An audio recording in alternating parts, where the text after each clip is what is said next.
Good afternoon, we are back. New Road Auto here. We are working on a 2008 Chevy Silverado 4x4 and we are doing a front wheel hub. So essentially this is our new part going in. It's nice and smooth, buttery. I will link these down below in Amazon.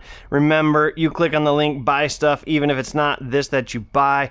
I make money within a certain time frame. So moral of the story, support the channel. Click my links, buy stuff. You get stuff, I make a little bit of money. Amazon doesn't make it all. It's a great thing. So this is our new bearing. I will link it down below. Why are we replacing these, you might ask? Mainly because they're bad. How do you know they're bad? Because of the way it is. I know that's nondescript, but essentially there's a couple ways you can test these. One, oftentimes you can hear them when you're driving. You'll hear a oh wow, that just hurt my throat.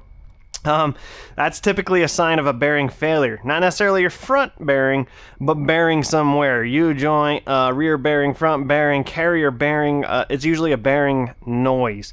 So then you gotta whittle it down to which bearing. The easiest way to tell that is to get your truck and pick up your vehicle one side at a time. You don't necessarily have to do all four corners. Grab your upper and your lower here, and then you shake.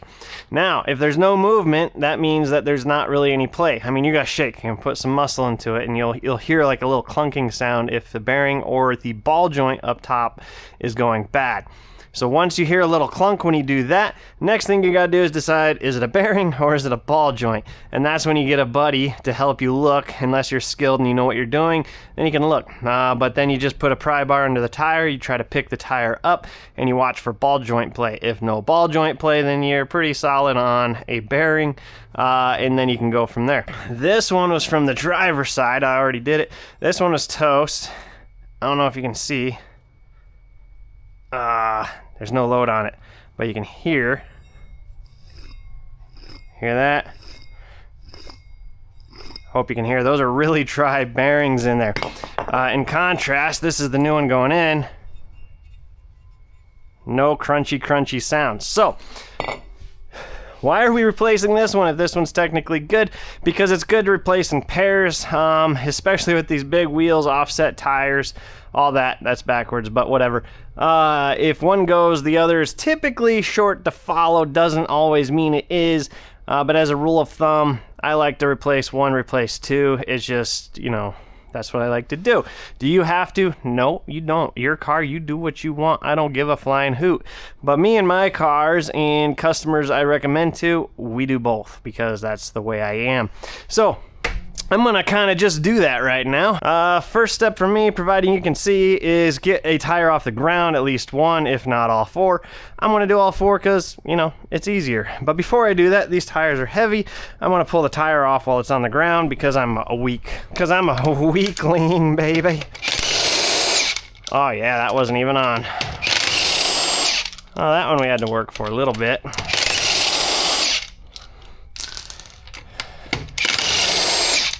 These are barely torqued. That one wasn't even on there. That one wasn't either. Fantastic.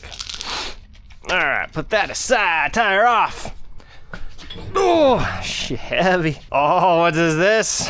A little mini baby spacer. For what reason? I don't know. I guess these tires don't stick out far enough. Caliper's gonna come off next. Before I do that, I like to depress the pistons just a hair of a shimmy of a little bit to make it easier to put back on the rotor. So I'm gonna grab my trusty old C-clamp, stick it up in here. Is it flat? No. Do I care? No. Do you want to complain? Probably, and go for it. Please do, down in the comments. Let me know how I'm doing this wrong.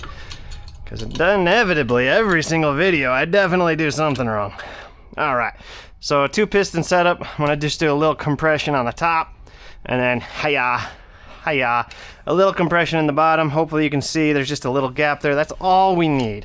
Do we even need that? No, which means any gap is good, because now when this comes off, it's gonna be easy to get back on. I don't know why I'm still squatting. Let me pick this up higher. All right, now that we got this in a comfortable spot, I'm gonna take my whatever the hell this is. Looks like an 18, I think. Put it on the caliper mounting bracket, not the caliper but the mounting bracket. We're gonna pretend like we're strong enough to do that without a struggle. Now we're gonna go down here to the bottom one as well. Hopefully you can see that. Oh, that one was tight. All right, I'm gonna pull one bolt out, set that somewhere. Next bolt, put that somewhere. Pull your caliper off, set it where you're not gonna need it. If you're going to be beating this bearing out, secure this somewhere so you don't have to put a shock load on your brake line later. We're not gonna be beating on nothing, I think, because the driver's side came off pretty easy. All right, grab your rotor and this spacer to make you look cool. Whoop. Comes out. This side does look a little more rusty, but not much, so it might just come out too. All right, next thing, our ABS line. Whatever zip ties somebody used to hold this where they wanted it, go ahead and clip them. Don't forget to get the line with it. I'm just kidding, don't do that. Come up here, find where it's connected. If it is connected, the other side's all broken, so. A little pushing in action, and there it goes, okay. Rip that off, get that untangled so that doesn't screw with you in a minute. All right, over here we're gonna grab our 15 mil, and you're gonna have 3 bolts holding this bearing on, 1, a 2, and a 3 on this side. You just gotta go find those. One's gonna be right on top of the CV axle. Just get in there. You do not want to strip these. I have stripped these before. It is not a good day. Oh wait, before we do that, let's not do that yet. Let me reconsider my options here. We're gonna grab our 36 millimeter and we're gonna take care of this axle nut here. Get that on there, hold her down tight, and rev her on out. So now that you get that out of there, I like to just kind of push in on this axle. You wanna make sure this is gonna be free, because if it's not, you're gonna have a hard day. And it doesn't seem to want to be free. So I want to actually screw this back in backwards, if it'll go. Oh, not gonna go, so I guess I'll screw it in frontwards. Grab my baby sledge right here. It's a long handle with 3 pounds. And all I want to do is jar the CV axle loose. There's splines in here. Those splines seize to the bearing. Then you pull the bearing out and the CV axle wants to come with it. And then you separate it. You got to push it together. Just a bummer time. So we're just going to make sure this is loose. There we go. I don't know if you saw that, but it did move. It went back. So now we know that the CV axle will indeed come out when we're ready. It's mainly all I wanted to know, and we didn't destroy any threads checking that. Back to the ratchet. 15 mil, top of the CV axle. Don't strip. I've stripped that before. It's not fun. If you feel like I've repeated myself, that's because I did, because we already talked about it before I remembered the axle. If you think you're going to be pounding on this, sometimes it's behoovial to leave these bolts in by 3 or 4 threads, because you might end up pounding on them. Looks like somebody put Loctite on the very end of those threads, which didn't do much because the ends are sticking out. All right, number 2. Number 2 has been removed again. There's a little Loctite in there for whatever reason. All right, then we're going to go to the front side, as in the bumper side, and pop off number 3. There we go. Oh, look at that. My bearing is already separating. Oh, this is beautiful. So this is Arizona type stuff back when we lived there. Since being in South Dakota, you don't see this very much anymore. So if this is stuck in place, you get the bolts out, you cannot manhandle it loose. You just grab your hammer and you wail on it until it comes loose, or you buy special puller tools, or you look online, find the bolt method. However you want to do it, don't give a flying hoot. I usually use the hammer method. We got a Subaru coming in here next week. Maybe we'll video that. Those have a tendency to fight, and maybe you guys will get to see that. If you want to see a video of me fighting rear bearings on a Subaru, let me know. Maybe I'll go ahead and film it. And there is number 3. All right, again, looks like this one's just gonna fall right out. Oh, that's so beautiful. All right, who takes me? You guys riding around in my head is definitely strange, and I still have no idea where I'm pointing the camera. All right, so It also looks like somebody recently had this off and painted everything. That's probably helping our situation as well. Because it looks like somebody else had to pound this off with as much rust as on that CV. But that's neither here nor there. Alright, so your new axle. This dust shield will fit 2 different ways. But you can only install your rotor with it one direction. So don't mess it up. Put it on the same way you came off, unless of course you don't even have one because it's been obliterated, which is typically the experience I have out here in South Dakota. But this one is actually in good shape, minus somebody bending it to crap at some point, but that is not my problem today. Alright, so we're going to take this, we're going to slide her in. First goal is just to get it into the CV axle. Once it's in there, you can get rid of your wire.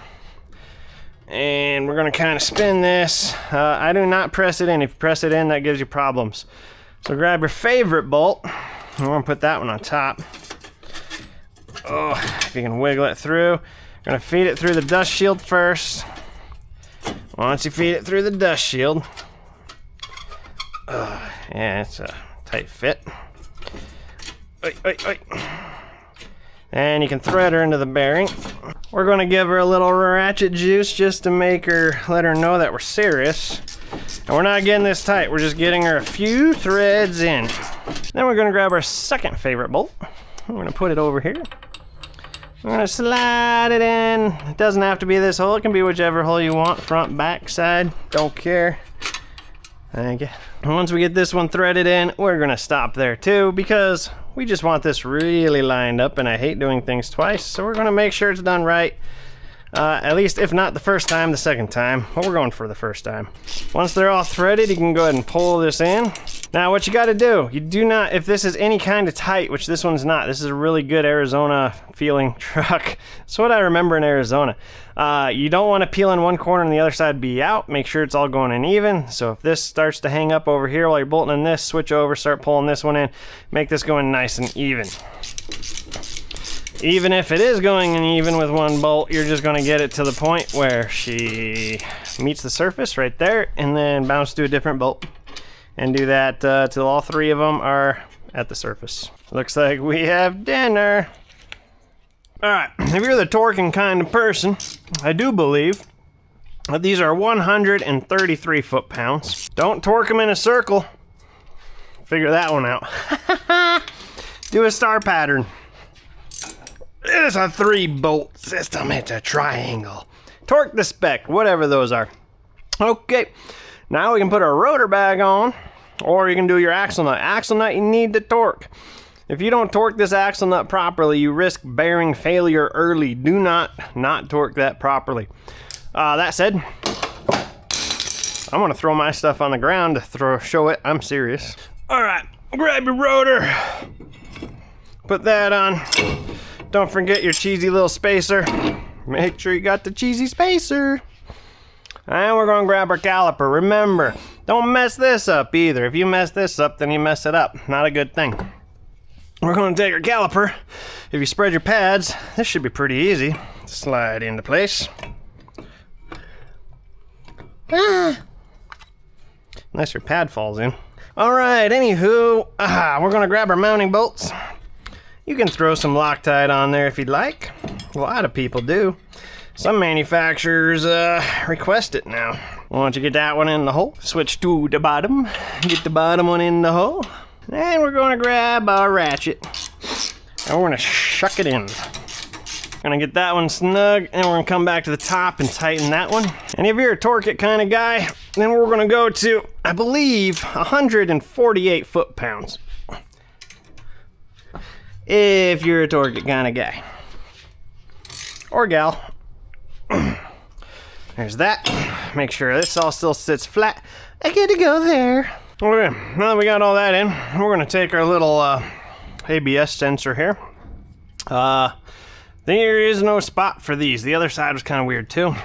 But we're going to plug it in just like normal. Make sure it locks. Sometimes these older trucks get a little brittle and they don't lock no more, but we're good here. Put that back in place here. This one, we're probably going to go ahead and zip tie this in place just to make things good and solid. And we're going to Go whoop, whoop, drip. Let me do that again. Whoop, whoop, drip. Oh, I missed it. And we could take this off, actually. We might. Just go ahead and do that. Alright, but I don't have a screwdriver in my hand, so we're just gonna go do this. Boop. Alright. Hiya. Alright, boom, boom, boom, boom. Solid, locked in. Let's drop her down it. Well, I guess we could put the tire on up there too. It's just, I don't know, heavy. Alright, we're just gonna snug this up for now. We will torque it once the tire is on and on the ground. Boom, boom. It's snug. Axle's not gonna fall out. That's the moral of the story. Grab her tire, roll her over. Get on her butt over here. Pick her up. Use your back, not your legs. Your back has more bones in it to support yourself. Do that.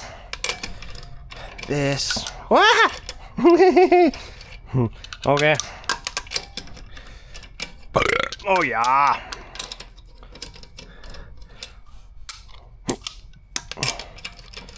All right. If you're a torquing kind of guy, we're going to torque these to 140 foot-pounds.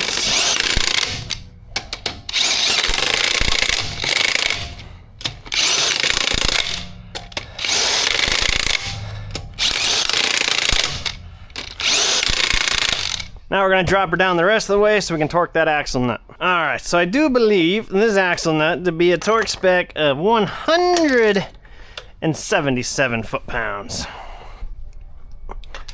And this extension is way too long. Let's try something a little more mediocre, shall we? Oh yeah, I like that better. Right there, 177.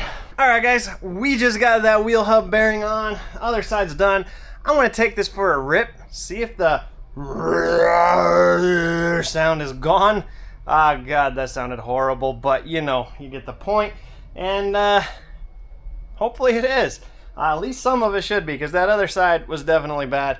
This side, yeah, it's just time because the other one was bad. So we're gonna see how noisy this is, or lack thereof. It's kind of hard to tell too when you got these big beefy tires. Those make a lot of noise too. So if you're not the one driving it every day, you kind of lose. It's kind of hard to tell what's what. But we're gonna take it for a ride and see. Remember, everything linked down below. Parts, buy things. You don't get charged more, but Amazon pays me. Therefore, they don't get it all. I get a little part, and I keep posting videos. It's a great thing. So click links, buy things. Check out the channel. Lots and lots and lots of videos on the channel. I'll put you to sleep every single night you watch me, which I have over a year's worth of videos for you to fall asleep to. So guys, like the video, comment down below. Let me know what you're working on today, how you're feeling, and what you liked in the video or what you hated. Those guys comment more than people that like. So tell me what you hate down there. Helps the algorithm. Works out okay. Guys, thanks for watching. New Road Auto. Peace out.